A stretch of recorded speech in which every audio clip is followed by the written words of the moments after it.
नमस्कार मित्रांनो, करी कोचिंग क्लासेसमध्ये आपलं स्वागत आहे। आज पार्ट आहे आपला भूमिती। आज आपण भाग 1 घेणार आहोत। जर तुम्ही चॅनलला सबस्क्राइब केलं नसेल तर सबस्क्राइब करून घ्या आणि नवीन व्हिडिओसाठी बेल आयकॉन ऑन करून ठेवा। तर वेळ न घालवता आपण भूमितीला चालू करूया। तर पहा, आज आपल्याला काय करायचं, भूमितीमध्ये तुम्हाला आधी स्टार्टिंगला चॅप्टरची ओळख करून घ्यायची। मग पहिला चॅप्टर कोणता आहे तुमचा? प्रतल। बऱ्याच लोकांना प्रतल म्हणजे काय माहीत नसतं। मी तुम्हाला इथं स्क्रीनशॉट तुम्ही काढू शकता याचा, की तुम्हाला भूमितीमध्ये कोणते कोणते चॅप्टर महत्त्वाचे आहेत सगळ्या एक्झामसाठी। आता स्पेशली लक्षात घ्या, मुंबईची बॅच आहे। मुंबईच्या बॅचसाठी तुम्ही हे 100% बघून जा। याच्यामधनं तुम्हाला लक्षात घ्या, भूमितीवरती हमखास 3 ते 4 मार्काचं तुम्हाला पडेल ह्यावेळेस। तर 3 ते 4 मार्क तुमचे फिक्स करून जावा, त्यासाठी तुम्हाला हा अतिशय महत्त्वाचा व्हिडिओ आहे। तर पहा, पहिल्यांदा तुम्हाला प्रतल बघायचं आहे। मी सगळे तुम्हाला डेफिनेशन सांगणार आहे। प्रतल नंतर आपण बिंदू घेतले, प्रतलमधून बिंदू, हे सगळं सिक्वेन्सने घेतलेलं आहे, जेणेकरून तुम्हाला ते अभ्यास करताना कोणतीही गोष्ट हे होणार नाही। तर पहा, पहिला आहे प्रतल, नंतर आहे बिंदू, नंतर रेषा, कोन व कोनांचे प्रकार, त्रिकोण व त्रिकोणाचे प्रकार, चौकोन व चौकोनाचे प्रकार। त्याच्यानंतर आपण वर्तुळ घेणार आहे आणि नंतर हे 7 चॅप्टर आज झाल्यानंतर ह्या 7 चॅप्टरांचे क्षेत्रफळ असतं। क्षेत्रफळामध्ये तुम्हाला थोडेसे फॉर्म्युले आहेत, पण फॉर्म्युले पाठ कसे करायचे ते सर्व तुम्हाला तिथं मी सांगणार आहे, लक्षात घ्या। तर पहा, त्याच्यानंतर घनफळ आहे। घनफळ कोणत्या गोष्टींचं काढलं जातं ते पण सांगितलं जातं। निर्देशक भूमितीमध्ये काय असतं, तर तुम्हाला ते अंतर काढायचं, 2 पॉईंटचं अंतर काढायचं असतं। कधी तुम्हाला ते 2 ॲक्सिस मधलं अंतर, 2 ॲक्सिस पॉईंटचं with X and Y axis respect to तुम्हाला पॉईंट दिला असतील, त्याच्यानुसार तुम्हाला काय करावं लागेल, 2 पॉईंटचं अंतर काढावं लागेल। आणि त्रिकोणमिती, जर तुम्ही त्रिकोणमिती पण बघितली असेल तर ते सुद्धा महत्त्वाचं आहे, लक्षात घ्या। तर हे सर्व चॅप्टर आपण बघणार आहोत, लक्षात घ्या। व्हिडिओ मोठे न होण्यासाठी आपण व्हिडिओला 2-3 पार्टमध्ये डिवाइड करणार, तुम्ही 2-3 ते भाग बघू शकता, लक्षात घ्या। तर पहा, आज आपल्याला प्रतल म्हणजे काय आहे, जर तुम्ही पेन पेपर घेऊन बसला असाल तर लिहून काढा की प्रतल म्हणजे काय असतं, म्हणजे तुम्हाला ते लक्षात येईल की प्रतल म्हणजे काय असतं। तर पहा, प्रतल हे असंख्य बिंदूंनी बनलेलं असतं। प्रतल हे काय बनलेलं असतं? असंख्य बिंदूंनी बनलेलं असतं। मग आपल्याला महत्त्वाचं काय आहे, हे बिंदू, ही रेषा, हे सगळे जे आपण कन्स्ट्रक्शन करणार आहे, भूमितीचं जेवढं सगळं कन्स्ट्रक्शन केलं जातं ते कशावरती केलं जातं? प्रतलावरती। मग प्रतलावरती क्वेश्चन येईलच असं नाही, पण ते माहिती असणं गरजेचं आहे की आपल्याला प्रतल म्हणजे काय असतं। मग तुम्हाला प्रश्न काय पडतो प्रतलावरती? प्रतल कसं निश्चित केलं जातं? प्रतल 3 नैक रेषीय बिंदूंनी किंवा 3 नैक रेषीय रेषांनी काय केलं जातं? प्रतल निश्चित केलं जातं, लक्षात घ्या। मग हे प्रतल म्हणजे काय असतं? इंग्लिशमध्ये त्याला प्लेन म्हणलं जातं। सपोज आपण भूमिती काढतो, भूमितीची रचना काढतो, सगळ्या त्या भूमितीची रचना कशावर केल्या जातात? प्रतलावरती केल्यात, म्हणून आपल्याला प्रतल काय आहे महत्त्वाचं आहे, लक्षात घ्या। आणि ते असंख्य बिंदूंनी काय असतं? तयार झालेलं असतं, ठीक आहे। मग आता पुढचा एवढंच आहे। प्रतलबद्दल जास्त माहिती आहे का? नाही, एवढंच तुम्हाला फक्त लक्षात ठेवायचं, प्रतल म्हणजे काय असतं। आता पहा, बिंदू काय असतात। आता बिंदू लक्षात घ्या, बिंदू तुमचा हा जो डॉट असतो आपण त्याला काय म्हणतो? बिंदू म्हणतो। पण ह्या बिंदूला ज्यावेळेस ते बिंदू सगळे एका रेषेमध्ये येतात, असे सगळे एका रेषेमध्ये येतात, त्याला काय म्हणतो आपण? ह्या सर्व बिंदूतून ज्यावेळेस एकच रेषा जाते त्यावेळेस एक रेषीय बिंदू म्हणतो, त्याला काय म्हणतो आपण? एक रेषीय बिंदू। अतिशय सोपा पार्ट आहे, लक्षात घ्या। थोडंसं स्टार्टिंगला तुम्हाला ह्या गोष्टी माहिती असणं गरजेचं आहे, म्हणजे पुढे जाऊन काही गोष्टी तुम्हाला लक्षात येतील। मग स्टार्टिंगला बिंदू, जर त्या सर्व बिंदूतून जर एकच रेषा जात असेल तर त्याला एक रेषीय बिंदू म्हटलं जातं। इथपर्यंत क्लिअर झालं सगळ्यांचं? पुढं दुसरा आहे नैक रेषीय बिंदू। नैक रेषीय बिंदू म्हणजे काय असतं? जर वेगवेगळ्या ठिकाणी बिंदू असतील, सपोज हे 3 बिंदू घेतले, तर 3 बिंदू घेतले, तात्पुरतं एक्झाम्पल, ज्या बिंदूंमधून 2 किंवा 2 पेक्षा जास्त रेषा जातात, आता इथे तुम्हाला 3 रेषा जातात, किती जातात? 3 रेषा जातात। म्हणजे जर 3 नैक रेषीय बिंदू, कोणत्याही 2 बिंदूमधून किती रेषा जाणार आहे? एकच जाणार आहे। कोणत्याही, पुढे आपण रेषामध्ये बघणार आहोत, कोणत्याही 2 बिंदूमध्ये किती रेषा जाते? 1। जर तुम्हाला म्हटलं एका बिंदूतून किती रेषा जातील? एका बिंदूमधून अनंत रेषा जातात, लक्षात, इन्फिनाइट लाईन जातात, लक्षात घ्या, अनंत रेषा जातात। इथं होतो आपण एक रेषीय बिंदू म्हणजे काय? जर त्या सर्व बिंदूमधनं जर एकच लाईन जात असेल तर त्याला काय म्हटलं जातं? एक रेषीय बिंदू म्हटलं जातं। त्याच्यानंतर जर ते बिंदू असे कुठं पण असतील तर त्याच्यातनं बघा 3 किंवा 3 पेक्षा जास्त लाईन जात आहेत, इथं कमीत कमी 3 आहेत, जर पॉईंट जास्त घेतले तर जास्त जातील, त्याला नैक रेषीय बिंदू म्हटलं जातं। काय म्हटलं जातं? नैक रेषीय। तुम्ही लिहून ठेवू शकता, याला म्हटलं जातं एक रेषीय बिंदू। काय म्हटलं जातं? एक रेषीय बिंदू। ह्याला काय म्हटलं जातं? नैक रेषीय बिंदू। काय म्हटलं जातं? नैक रेषीय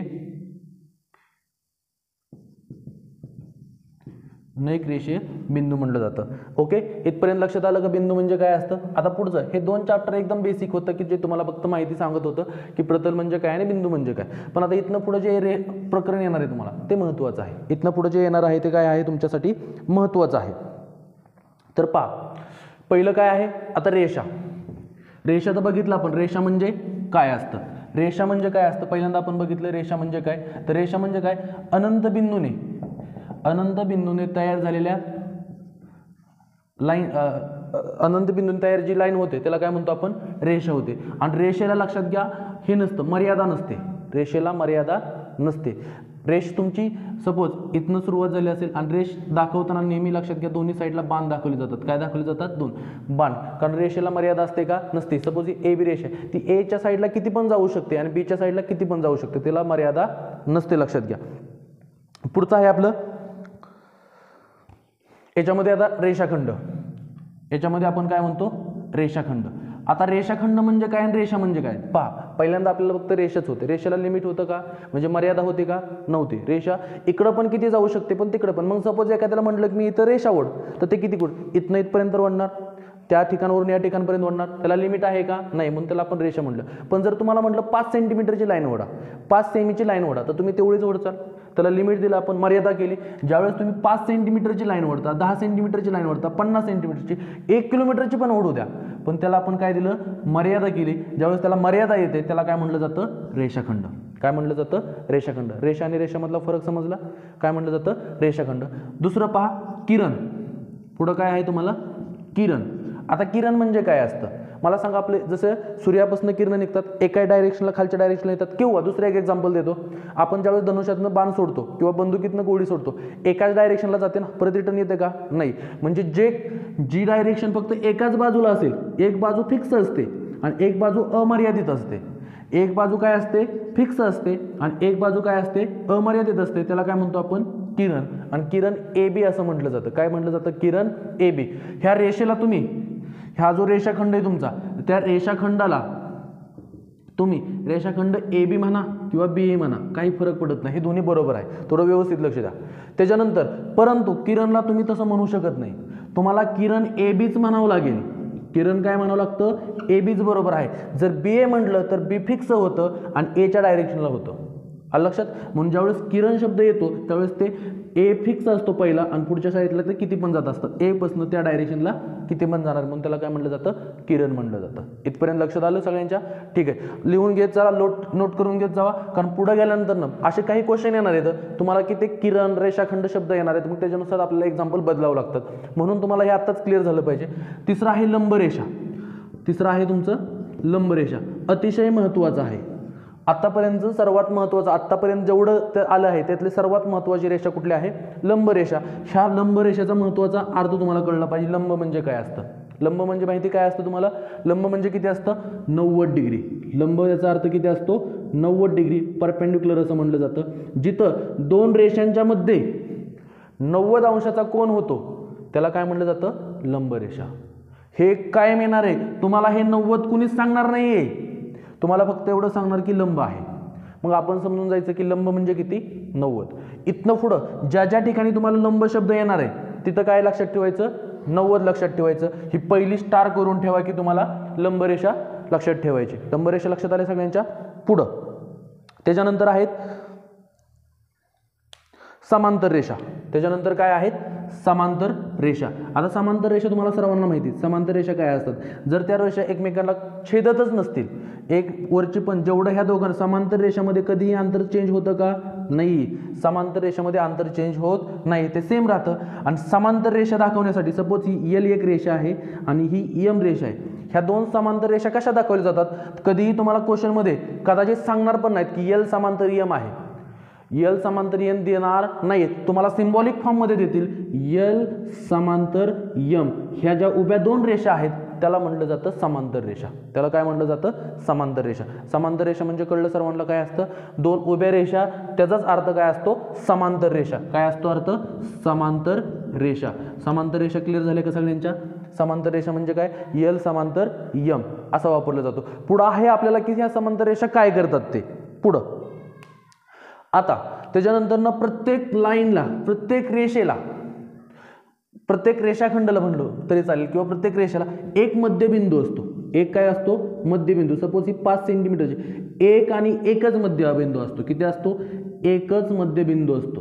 किती असतो, एकच मध्यबिंदू असतो, लक्षात घ्या. सपोज ही 6 सेंटीमीटरची लाईन असेल तर इकडं 3 सेंटीमीटर येईल आणि इकडं 3 सेंटीमीटर येईल. मध्ये एकच काय भेटेल तुम्हाला, मध्यबिंदू भेटेल. म्हणजे प्रत्येक लाईनला किती मध्यबिंदू असतो, एकच असतो.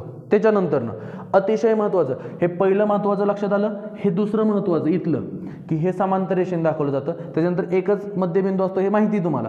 परंतु आता जे पुढचं येणार आहे ते अतिशय महत्त्वाचं आहे. पुढचं जे आहे ते मी इथं लिहितो 6 नंबरचं. दिसतंय इथपर्यंत तुम्हाला सर्वांना, दिसतंय? ठीक आहे. पहा आता हे 6 नंबरचं काय आहे, अतिशय महत्त्वाचं आहे. पहा मी इकडच्या साईडला लिहितो. पहा 6 नंबरचं, दोन समांतर रेषा, आपण समांतर रेषा तर बघितल्यात, आणि एक छेदिका. 2 समांतर रेषा आणि एक छेदिका, हे एक महत्त्वाचं आहे तुम्हाला. जर ह्या दोन रेषा आणि एक छेदिका असेल, हे परत एकदा येणार आहे, लक्षात घ्या. आपल्याला कुठे येणार आहे, कोन व कोनांचे प्रकार. आता थोड्याच वेळात येईल, लक्षात घ्या. त्यासाठी आत्ताच लक्षात ठेवायचं, हे सगळं डबल होणार आहे. असं काही जास्त वेळ लागणार नाही, लक्षात घ्या. फास्टमध्ये तुम्हाला सांगतोय मी, तुमच्याकडे वेळ पण कमी आहे, आपल्याकडे पण वेळ हे आहे. तर पहा, 2 समांतर रेषा, सपोज L समांतर N आहे आणि ही छेदिका आहे जी कट करते, तिला काय म्हणलं जातं, छेदिका म्हणलं जातं. आणि ही L समांतर काय दाखवलं जातं, M समांतर रेषेने दाखवलं जातं, आणि ही काय दाखवली जाते, छेदिका. याच्यामुळं काय होतं, तुम्हाला प्रश्न विचारतात, 2 समांतर रेषा व एक छेदिका, एकच, कधी कधी 2 पण देऊ शकतात, पण आपण एकावरून आपण बघूया, नंतर तुम्ही 2 ला मल्टिप्लाय करू शकता. जर दोन समांतर रेषा आणि एक छेदिकामुळे किती कोन तयार होतात, तर किती कोन तयार होतात बघा, 1 2 3 4 5 6 आणि 7 आणि 8 कोन तयार होतात. जर तेच 2 छेदिका असतात तर 8 दुने किती झाले असते, 16 झाले असते. किती झाले असते, 16. त्याच्यानुसार ते वाढत गेले असते, लक्षात घ्या. कधी कधी 3 समांतर रेषा पण असतात, त्यावेळेस आपण मोजलं असतं. मग आपण पुढे बघणार आहोत की हे कोन, हे जे 8 कोन आहेत ते कशा प्रकारामध्ये, कोणत्या प्रकारामध्ये बघणार आहोत. तर त्याच्यासाठी आपल्याला कुठला चॅप्टर बघायचा आहे, कोन व कोनांचे प्रकार. इथपर्यंत सगळ्यांच्या लक्षात आलं का? पहा, आपण स्टार्टिंगला काय बघितलं, प्रतल म्हणजे काय असतं, तर पहा सर्व बाजूंनी काय असतं, ते अमर्यादित असतं. त्याला मर्यादा आहे का, नाही. ते असंख्य बिंदूंनी बनवलेलं असतं. आणि 3 नैक रेषीय बिंदूतून एक आणि एकच प्रतल जातं. जर तुम्ही 3 नैक रेषीय बिंदू घेतलं तर ह्या 3 नैक रेषीय बिंदूतून किती प्रतल जातं, एकच प्रतल जातं. हा एक महत्त्वाचा पॉईंट तुम्हाला लक्षात ठेवायचा आहे. ठीक आहे. पुढं पहा, बिंदू तर सगळ्यांना माहिती, एक रेषीय बिंदू आणि नैक रेषीय बिंदू. एक रेषीय बिंदू म्हणजे काय, सर्व बिंदूमधून किती लाईन जाते, एकच. आणि नैक रेषेमध्ये एक लाईन जाते का, 3 किंवा 3 पेक्षा जास्त लाईन जाते, त्याला काय म्हणतो आपण, नैक रेषे. रेषा आणि रेषांचे प्रकार बघितले. रेषा पहिला प्रकार कोणता होता, रेषाखंड. दोन्हीमध्ये काय होतं पहा, रेषाखंडामध्ये याला लिमिट असतं, म्हणजे लिमिट म्हणजे किती काय, 5 सेंटीमीटर म्हणू शकता. रेषाखंडाला तुम्ही रेषाखंड AB पण म्हणू शकता किंवा BA पण म्हणू शकता. तसं रेषेला पण AB पण रेषा म्हणू शकता, BA पण म्हणू शकता. तसं किरणला म्हणता येत नाही. हा, इथं एक सांगायचं राहिलं, लंब रेषामध्ये तुम्हाला अजून एक सांगायचं, हे सिम्बॉलिक फॉर्म मध्ये कसं असतं ते सांगायचं राहिलं, महत्त्वाचं, लक्ष द्या. तर पहा, लंब रेषामध्ये सिम्बॉल कसा दाखवला जातो, तर पहा ही रेषा आहे, सपोज याला नाव पण देतो मी. इथं नाव देतो A, इथं B आणि इथं C आणि इथं D. पहा, हे लंब रेषा तर तुम्हाला कळलं की AB लंब CD वरती आहे, पण ते दाखवलं कसं जातं, ह्याचा अर्थ किती असतो, 90 डिग्री असतो. हे दाखवलं कसं जातं, तर पहा, जी लंब रेषा आहे ती आधी लिहिली जाते. कोण लंब आहे इथं, AB. लंबसाठी हा सिंबॉल आहे, लक्षात घ्या. उलटा T जो आहे की नाही, तो लंब कशावरती लंब आहे, CD वरती. एखादा म्हणेल BD, एखादा म्हणेल CB, एखादा CD म्हणेल. ह्या सगळ्यांचा अर्थ काय असतो, एकच असतो. म्हणजे AB लंब CD, म्हणजे याचा सुद्धा अर्थ किती डिग्री असतो, 90 डिग्री असतो. हे जर चिन्ह तुम्हाला कुठं दिसलं तर त्याचा अर्थ सुद्धा किती असतो, 90 डिग्री असतो. त्याच्यानंतर समांतर रेषा ह्या सिंबॉलने दाखवले जातात. कोणत्याही रेषेला किती मध्यबिंदू असतात, एकच. अतिशय महत्त्वाचं ते पुढचं, 2 समांतर रेषा आणि एक छेदिकामधनं किती कोन तयार होतात, 8 कोन तयार होतात. इथपर्यंत लक्षात आलं. पुढचं पहा. आता पुढचं आपल्याला बघायचंय कोन व कोनांचे प्रकार. कोणतं बघायचंय, कोन व कोनांचे प्रकार. आता पहा,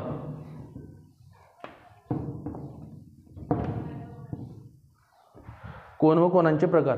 कोन व कोनांचे प्रकार काय असतात, आता पहा, पुढचं चॅप्टर आहे आपल्याला कोन. आता पहिलं एकदम अतिशय महत्त्वाचं लक्षात ठेवा, कोन म्हणजे काय असतं.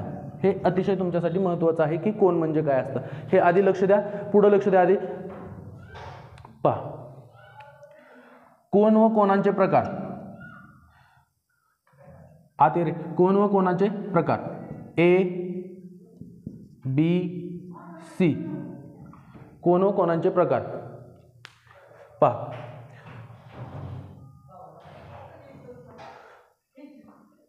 कोन व कोनांचे प्रकार.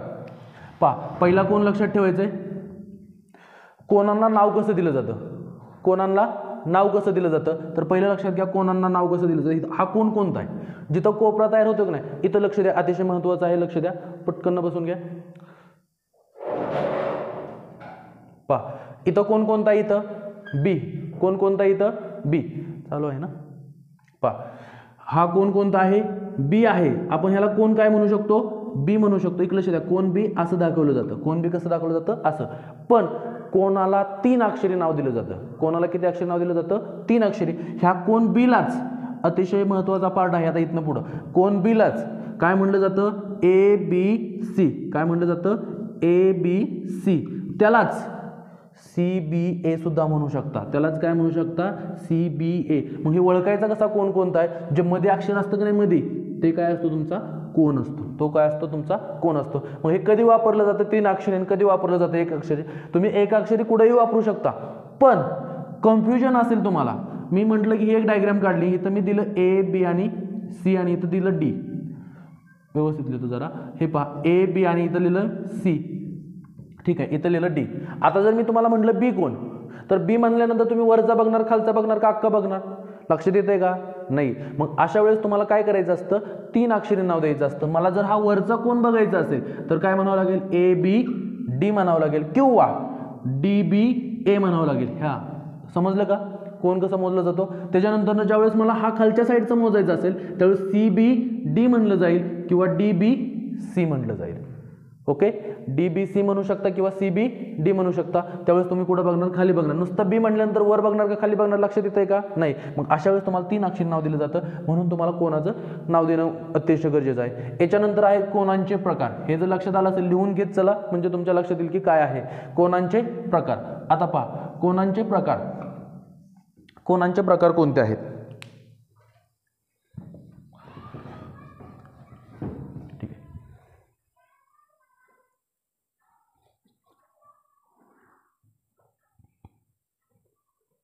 आता पहा, पहिल्यांदा सिंगल कोण असतो, म्हणजे एक कोण असतो, त्याचं काय आहे. तर पहिला कोण आहे तुमचा, पहिला 0 अंशाचा कोण. पहिला कोण काय आहे, 0 अंशाचा कोण. 0 अंशाचा कोण म्हणजे काय असतं, जर दोन्ही रेषा एकमेकांवरती आल्या असतील, दोन्ही रेषा कुठं आहेत, एकमेकांवरती, त्याच्यात कोण आहे का कोणताच नाही, अशा कोणाला काय म्हणतो आपण, 0 अंशाचा कोण म्हणतो. इथपर्यंत लक्षात आलं. दुसरा कोण लघु कोण म्हणू शकता. काय म्हणू शकता त्याला, लघु कोण. ज्या कोणाचं माप 0 पेक्षा मोठं, 0 पेक्षा मोठं. आता हे थोडंसं तुम्हाला लेस दॅन, ग्रेटर दॅन, च्यापेक्षा लहान, च्यापेक्षा मोठं काय असतं, ज्याच्याकडे 1 टोक असतं ती संख्या लहान आणि ज्याच्याकडे 2 टोक असतं ती संख्या काय असते, मोठी असते. जर कोण x कोण आहे, इथं घेतला मी, हा जर x कोण आहे तो 0 पेक्षा मोठा आणि 90 पेक्षा लहान, 0 पेक्षा मोठा, कधी कधी कंडिशन देतात असे, त्यासाठी थोडं लक्षात ठेवा. हे पण जर 0 पेक्षा मोठा आणि 90 पेक्षा लहान असेल तर त्याला काय म्हणतो आपण, लघु कोण. डायग्रामवरून अजून तुमच्या लक्षात येईल, हा कोण जो आहे सपोज 50 अंशाचा, त्याला काय म्हणतो आपण, लघु कोण म्हणतो. काय म्हणतो, लघु कोण. 0 पेक्षा मोठा आणि 90 पेक्षा लहान आहे त्याला काय म्हणलं जातं, लघु कोण म्हणलं जातं. इथपर्यंत लक्षात आलं. दुसरं, आता पहा, हा अतिशय महत्त्वाचा पुढचा कोण आहे, काटकोन. कोणता आहे, काटकोन. मगाशी जे मी मगाशी सांगितलं नाही तुम्हाला, लंब रेषा, लंब याचा अर्थ हे पण सिंबल दाखवला होता. इथं कोण कितीचा असतो, 90चा असतो आणि त्या 90च्याच कोणाला काय म्हणलं जातं, काटकोन म्हणलं जातं. 90च्याच कोणाला काय म्हणलं जातं, काटकोन म्हणलं जातं. म्हणजेच ज्या कोणाचं माप बरोबर 90 अंशाचं असतं, बरोबर किती अंशाचं असतं, 90 अंशाचं, त्याला काय म्हणलं जातं, काटकोन. त्याची डायग्राम कशी येणार पहा, हे त्याची डायग्राम बरोबर असं काय येतो, तिथं चौकोन येतो आणि हा जो कोण आहे तो कितीचा असतो तुमचा, 90चा. तुम्हाला इथं 50चं माप देतील पण इथं तुम्हाला 90चं माप देणार नाहीत. जर चौकोन, याचा अर्थ सपोज कधी कधी अशी लाईन पण असेल, स्ट्रेट लाईन, आणि एका साईडला 90 देतील, याचा अर्थ लक्षात घ्या दुसऱ्या साईडला सुद्धा किती असतो, 90च असतो. दोन्ही साईडला ते चौकोन करून देणार नाहीत. तिथं आपण समजून जायचं असतं की दुसऱ्या साईडला सुद्धा किती कोण आहे, तो 90चा आहे. पुढे अजून त्या गोष्टी क्लिअर होतील. आता तात्पुरतं लक्षात घ्या, जिथं चौकोन येईल तिथं कोण कितीचा असतो, 90 अंशाचा असतो. इथपर्यंत क्लिअर झालं सगळ्यांचं, ठीक आहे. हे राईट करत चला आणि ज्यांनी कोणी चॅनलला सबस्क्राईब केलं नसेल तर त्यांनी सबस्क्राईब करून घ्या, लक्षात घ्या. म्हणजे पुढचं व्हिडिओ आल्यानंतर तुम्हाला लवकरात लवकर ते पोहोचून जाईल, लक्षात घ्या. पुढं चौथा आहे बघा, लघु कोण, काटकोन झाला. विशाल कोण आहे. कोणता आहे, विशाल कोण. पुढचा कोन आहे तुमचा विशाल कोन. ज्या कोणाचं माप 90 पेक्षा मोठं असतं आणि 180 पेक्षा लहान असतं त्याला काय म्हणलं जातं, विशाल कोन म्हणलं जातं. मग ते दाखवायचं कसं, 90 पेक्षा मोठं म्हणजे हा 90 आहे त्याच्यापेक्षा मोठा एक्स कोन आहे त्याच्या, आणि कितीपेक्षा लहान, 180 पेक्षा लहान, त्याला काय म्हणलं जातं, विशाल कोन म्हणलं जातं. त्याची डायग्राम तुम्हाला दाखवतो. ही अशी असेल, ही 90 पेक्षा 90 असा उभा आहे की नाही बरोबर, त्याच्यापेक्षा इकडं सरकलेला आहे. त्याचं माप सपोज 130 अंश घेतलं, 90 पेक्षा जास्त आहे का कमी आहे, जास्त आहे, 180 काय आहे तो कमी आहे, त्याला काय म्हणलं जातं, विशाल कोन म्हणलं जातं. काय म्हणलं जातं, विशाल कोन. 5 नंबरला आहे तुमचा, पहिल्यांदा 0 बघितला, लघु कोन बघितला, काटकोन, विशाल कोन. सरळ कोन म्हणू शकता किंवा त्याला रेषीय जोडीतील कोन सुद्धा म्हणू शकता.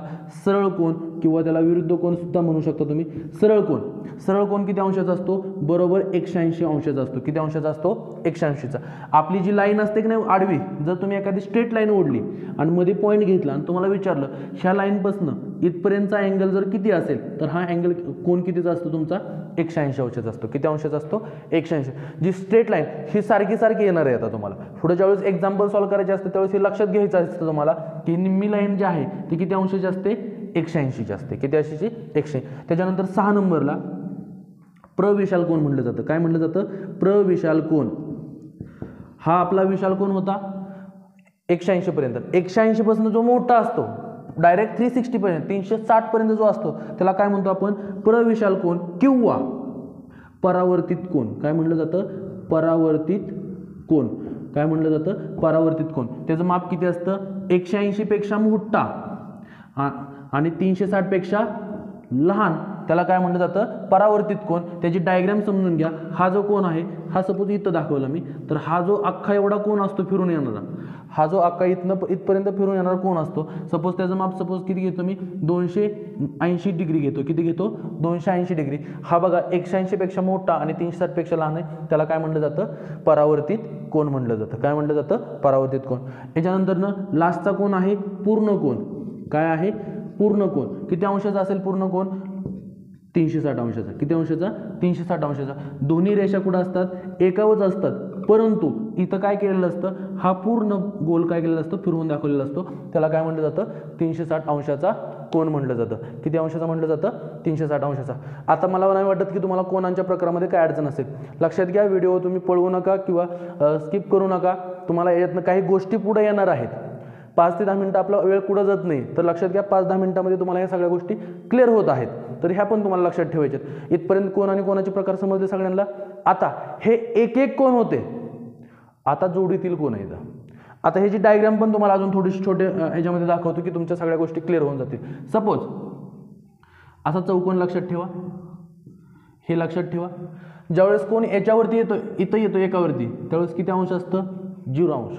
ज्यावेळेस कोन इथनं इथपर्यंत फिरत असतो इथपर्यंत, त्यावेळेस हा जो असतो तुमचा लघु कोन असतो. काय असतो तुमचा, लघु कोन असतो. आणि ज्यावेळेस इथं बरोबर 90ला येतो, ज्यावेळेस तुमचा 90ला येतो, 90ला काय म्हटले त्यांनी, काटकोन. ज्यावेळेस इथे पुन्हा एकदा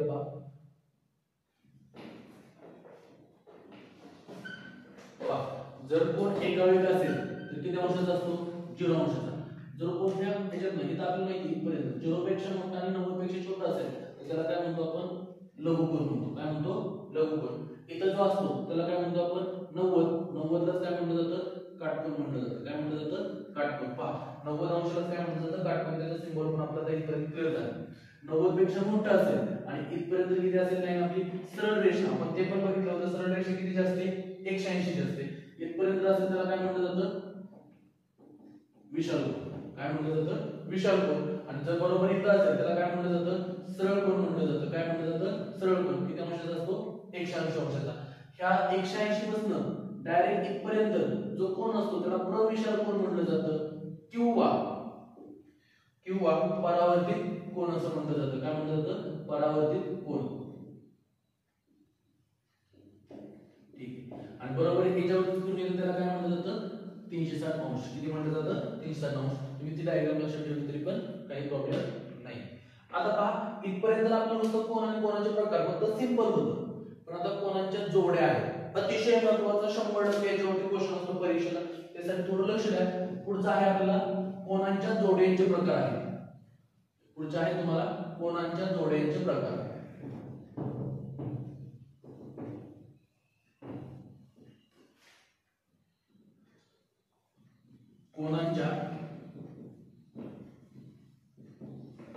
जोड्याचे प्रकार. तर हे काय आहे, कसं काय जोड्याचे प्रकार? तर पहा, कोणाच्या जोड्याचे प्रकार काय असतात पहिले लक्षात घ्या. संलग्न कोण किंवा लगतचे कोण असं म्हटलं तरी पण चालेल. संलग्न कोण किंवा लगतचे कोण म्हटलं तरी पण चालेल. मी नाव देतो याला ए बी सी आणि डी. याच्यामध्ये दोन कोण आहेत जे की म्हणजे तसे तीन कोण आहेत. हा एक आहे, हा एक आहे, हा पूर्ण एक आहे. तीन कोण आहेत. पण इथं ज्यावेळेस कोणाच्या जोड्या बघितल्या जातात त्यावेळेस लक्षात घ्या इथं दोन संलग्न कोणांचा विचार केला जातो, तीन कोणांचा विचार केला जातो. म्हणजे पहा, जर दोन कोणांच्या मध्ये एकच बाजू सामायिक असेल, जर दोन कोणांच्या मध्ये जर बाजू एकच सामायिक असेल आणि इथं बाजू जर सेपरेट कोण काढले, हे दोन कोण आहेत, पण जर तुम्ही सेपरेट काढले त्याला संलग्न कोण असं म्हटलं जात नाही. पहिला कोणता आहे बघा, संलग्न कोण किंवा लगतचे कोण म्हटलं तरी पण चालेल. त्यांच्यामध्ये किती भुजा कॉमन असते, एकच बाजू कॉमन असते, तरच त्याला संलग्न कोण म्हणता येतं, अन्यथा म्हणता येत नाही. लक्षात घ्या. दुसरा आहे तुमचं दुसरं पहा, रेषीय जोडीतील कोण. आताच बघितलं होतं आपण रेषीय जोडीतील. मला सांगा सरळ रेष किती अंशाची असते, आता सांगितलं होतं मी 180 अंश. किती असते हेच आता रिपीट होणार आहे. जर पूर्ण रेष 180 अंशाची असेल तर याच्यामध्ये तयार होणाऱ्या दोन कोणांची बेरीज, हा कोण सपोज 50 चा असेल तर हा कोण कितीचा असेल 130 चा. रिझन त्या दोघांची बेरीज किती येते 180 अंश येते. त्याला काय म्हटलं जातं, रेषीय जोडीतील कोण. काय म्हटलं जातं, रेषीय, अतिशय महत्त्वाचं आहे, रेषीय जोडीतील कोण काय म्हटलं जातं. नाव नाही लक्षात राहिले तरी चालते, एवढं लक्षात घ्या. एक लाईन आहे, त्या लाईनच्या इकडचा इकडचा कोण किंवा दोन असतील, दोन पैकी कितीही जास्त अँगल होते कोण होते, त्या सर्वांची बेरीज किती येणार आहे 180 येणार. किती येणार आहे 180. तर त्याला काय म्हटलं जातं, रेषीय जोडीतील कोण म्हटलं जातं. पुढचं सुद्धा अतिशय महत्त्वाचा कोण आहे, कोटी कोण. पुढचं सुद्धा अतिशय महत्त्वाचं आहे, कोटी कोण. पहा, आधी होतं काटकोन, आता काय आहे कोटी कोण. काटकोन सारखंच लक्षात ठेवू शकता, फक्त काटकोन किती अंशाचा होता 90 अंशाचा. काटकोन किती अंशाचा होता 90 अंशाचा. पण कोटी कोणामध्ये तसं नाही, कोटी कोणांच्या बेरीज 90 येते. किती येते, कोण स्वतः कोण सपोज एक कोण तुमचा 50 अंशाचा आहे तर दुसरा कोण किती अंशाचा असेल 40 अंशाचा. या दोघांची बेरीज किती येते 90 अंश. म्हणजे जर दिलेला कोण 50 असेल तर त्याला कोटी कोण कितीचा येतो 40 चा येतो, कारण दोघांची बेरीज किती आली पाहिजे 90, म्हणून त्याला काय म्हटलं जातं कोटी कोण. याच्यावरती आपण क्वेश्चन घेणार आहोत. फक्त आता हे इंट्रोडक्शन आहे, लक्षात घ्या. याच्यामध्ये तुम्हाला फक्त समजलं पाहिजे की कोटी कोण काय. ज्या दोन कोणांची, लक्षात येत नसेल तर लिहून ठेवा, ज्या दोन कोणांची बेरीज 90 येते त्याला काय म्हटलं जातं कोटी कोण. मग ते सेपरेट असतील, पहिला कोण इथं 50 चा असेल, दुसरा 40 चा असेल, दोघांची बेरीज किती येते 90, म्हणून त्याला काय म्हणायचं कोटी कोण म्हणायचं. त्याच्या पुढे आहे पूरक कोण, म्हणून ते जोडीतील कोण आहे म्हटलं आपण पूरक कोण. पुढचं काय आहे पूरक कोण. जसं कोटी कोणांची बेरीज 180, आता हा शब्द अतिशय महत्त्वाचा आहे पूरक. मगाशी लंब शब्द होता, लंबचा अर्थ किती असतो 90, तसा हा पूरकचा अर्थ असतो 180 अंश. किती असतो 180. ज्या दोन कोणांची, लिहून घ्या, ज्या दोन कोणांची बेरीज 180 तर किती होते 90 होते. ज्या दोन कोणांची बेरीज 180 अंश असते त्याला काय म्हटलं जातं पूरक कोण म्हटलं जातं. काय म्हटलं जातं पूरक. म्हणजे जर एक कोण 50 अंशाचा असेल तर दुसरा कोण कितीचा असतो 130 अंशाचा. दोघांची बेरीज किती येणार आहे तुमची 180 अंश. जर तुम्हाला कोण 50 चा दिला असेल तर त्याचा पूरक कोण कितीचा येणार आहे 130 चा. जर कोटी कोण विचारलं तर 50 चा किती येणार तुमचा 40 येणार. आणि ह्या दोन्हींवरती अतिशय महत्त्वाचा प्रश्न मुलांना परीक्षेत सुटत नाही असा प्रश्न आहे. याच्यावरती तुम्ही क्वेश्चन बघितल्यानंतर समजून जाईल तुमचं. कोटी कोण 50 आहे, साधा कोण तुमचा 50 आहे, त्याचा कोटी कोण किती आला 40. पूरक कोण दिलाय 50, त्याचा पूरक कोण किती आला 130. काय घेतलं तर दोघांची बेरीज किती येते 180, दोघांची बेरीज किती येते इथं 90 येते. पण ह्या दोघांमध्ये एक प्रश्न असतो, या दोघांमध्ये एक लक्षात घ्या, दिलेल्या कोणाचा, हे महत्त्वाचं आहे, अतिशय महत्त्वाचं लिहून ठेवायचे. दिलेल्या कोणाचा कोटी कोण व पूरक कोण यांच्यातील फरक हा 100% किती असतो 90 अंशाचा असतो. लक्षात घ्या कितीचा असतो 90 अंशाचा. हे अतिशय महत्त्वाचे आहे, चेक करा. ह्या कोण किती तुमचा 50 चा आहे, हा सुद्धा कोण कितीचा आहे 50 चा. विचारला प्रश्न, ह्या कोणाचा कोटी कोण किती आहे 40. विचारला ह्या कोणाचा पूरक कोण किती आहे 130. ह्या दोघांमधला फरक कितीचा आहे, ह्या दोघांमधला फरक कितीचा आहे 90 चा। तुम्ही कोणताही कोन घ्या आणि त्याचा कोटी कोन आणि पूरक कोन घ्या, त्या दोघांमधला फरक कितीचा येतो 90 चा येतो। प्रश्न एक्झामला काय म्हणतो का, दिलेल्या कोनाचे कोटी कोन आणि त्याचा पूरक कोन यांचे गुणोत्तर, दिलेल्या कोनाच्या कोटी कोनाचा आणि पूरक कोनाचं गुणोत्तर 4:13 आहे, तर कोनाचं माप काढा। तर कशाचं माप काढायला होतं, कोनाचं माप काढायला होतं। मग मला सांगा दिलेला कोन काय आहे, कोटी कोन आहे आणि पूरक कोन आहे। मग कोटी कोन आणि पूरक कोन दिलाय, पण आपल्याला कोन दिलाय का नाही, मग अशा वेळेस लक्षात ठेवायचं कोटी कोन आणि पूरक कोन दिला असेल तर ह्या दोघांमधला फरक कितीचा आहे 9 चा, आणि तो 9 चा फरक कशाच्या बरोबर असतो 90 बरोबर असतो। कितीच्या बरोबर असतो 90 च्या बरोबर असतो। जर 9 बरोबर असेल यातली कोणतीही एक व्हॅल्यू घ्या, 4 बरोबर किती काढलं 9 × 9 9 10 90 4 10 किती आलं 40। हा जो आहे तो कोटी कोन आहे, हा जो आहे तो कोटी कोन, हा आहे तो पूरक कोन। जर तुम्हाला 13 काढला असता तर पूरक कोन 130 भेटला असता, कोटी कोन किती आला असता 40। एकच कोन वरून घ्या, जर कोन 40 कोटी कोन तुमचा 40 चा असेल तर कोन कितीचा येणार तुमचा 50 चा। 40 मध्ये किती वळलं 90 50 किती त्याचा उत्तर किती येणार तुमचं 50। याच्यावरती आपण क्वेश्चन बघणार आहे, त्यावेळेस तुमच्या त्या गोष्टी क्लिअर होऊन जातील। आता इथपर्यंत लक्षात आलं काही दोन्ही गोष्टी, ठीक आहे। याच्या पुढे पहा, आता आहे कोटी कोन पूरक कोन झालं, विरुद्ध कोन। आता काय आहे विरुद्ध कोन, पहा आता हे विरुद्ध कोन काय असतात, एकमेकांच्या विरुद्ध। ज्यावेळेस दोन रेषा एकमेकांना छेदतात, ज्यावेळेस दोन रेषा एकमेकांना काय करतात छेदतात, त्यावेळेस 1 2 3 4 कोन तयार होतात ना, किती कोन तयार होतात 4।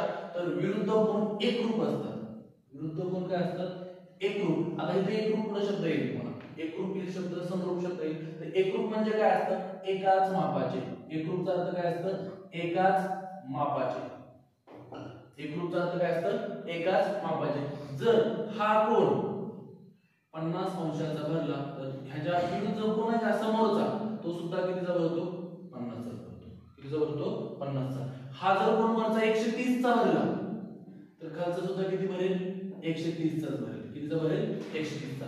आणि जरी बघितलं आपण सरळ रेषा, सरळ रेषा कितीची असते 180, 50 आणि 130 किती झालं 180। ही पण सरळ रेषा 50 आणि 180, कसं केलं उत्तर किती येणार आहे 180। आता इथे एवढंच लक्षात ठेवा विरुद्ध कोन काय असतात एकरूप। हा 50 भरला तर हा पण 50, हा 130 भरला तर हा सुद्धा किती भरेल 130 भरेल, लक्षात ठेवा। त्याला काय म्हटलं जातं विरुद्ध कोन। आणि याच्यावरती लास्ट पॉइंट आहे तुमचा की दोन समांतर रेषा आणि एक छेदिका, दोन समांतर रेषा व एक छेदिका यांच्यामुळे तयार होणारे कोन। दोन समांतर रेषा, सपोज एल आणि एम ही समांतर रेषा आहे आणि एल त्याची छेदिका आहे, याच्यामुळे किती कोन तयार होतात 1 2 3 4 5 6 7 8, किती कोन तयार होतात 8 कोन तयार होतात, किती 8। ह्या 8 कोनांना तुम्हाला डिवाइड करायचे, तर बघूया ह्या 8 कोनांना नाव आपण डिवाइड करूया। त्याला कोन 1 म्हणतो, 2 म्हणतो, 3 4 5 6 7। इथं 3 अक्षरी नाव देण्याची गरज आहे, परंतु आपल्याला लक्षात येते 1 म्हणलं की वरच्या साईडचा, 3 म्हणलं की इकडचं 2 इकडचं 4, म्हणून मी तुम्हाला समजण्यासाठी सिंपल दिलेलं आहे। याच्यामध्ये तुम्हाला पहिलं लक्षात ठेवायचं संगत कोन, पहिलं लक्षात काय ठेवायचे संगत कोन। आणि इथं जे सांगणार आहे ते सर्व एकरूप असतात, संगत कोन सुद्धा काय असतात तुमचे एकरूप। एकरूपचा अर्थ मी आता सांगितलं होतं, एकरूप म्हणजे काय असतं एकाच मापाचे, त्यांचं माप समान असतं, माप बदलत नाही। मग लक्ष द्या इथं संगत कोन काय असतात, संगत कोन मी सांगतो तसं लक्षात ठेवा, लाईनच्या वर वर किंवा लाईनच्या खाली खाली असतात। काय लक्षात ठेवायचं वर वर किंवा खाली खाली, हेच लक्षात ठेवा म्हणजे लक्षात राहील वर वर किंवा खाली खाली, वर वर किंवा खाली खाली। लाईनच्या एकतर वर वर असतात किंवा एकतर खाली खाली असतात, त्याला काय म्हणतो आपण संगत कोन। म्हणजे काय, जर एक कोन घेतला, ह्या एक कोनाचं माप आणि 5 कोनाचं माप सेम येतं, ही लाईनच्या वर वर आहे ना, 5 चं 1 चं काय म्हणजे एक कोनाचा कोन कोणता आला संगत 5।